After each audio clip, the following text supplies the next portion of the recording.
The sun did not come up today. All sunsets must end.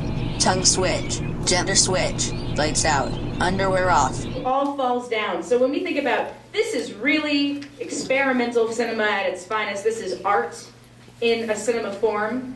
I think my favorite line was, "I want to know what your nightmares look like." I found this piece overall, like, it was kind of both partly inspiring, but partly very confusing.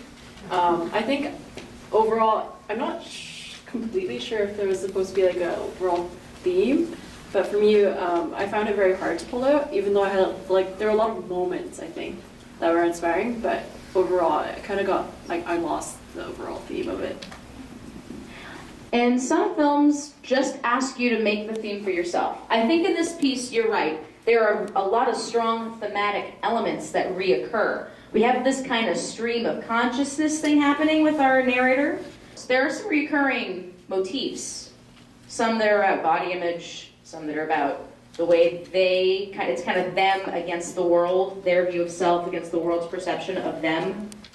I hate this house. I hate this house. I hate this house. I hate this house. I hate this house. I hate this house. I hate this house. I hate. I liked it. As you said, it was truly experimental.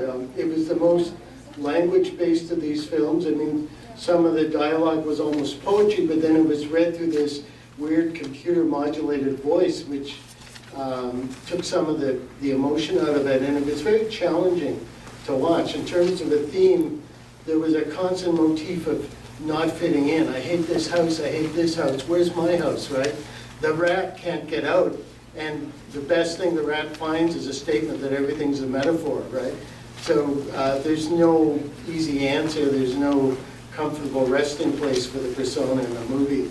Very effectively done, I think. Brilliant, brilliant comment. You have an interesting point there about the rat, because it comes back in the end. Even when we get that everything is a metaphor, the rat still can't get where it's trying to go. It's stuck on that platform, on that chair or that staircase.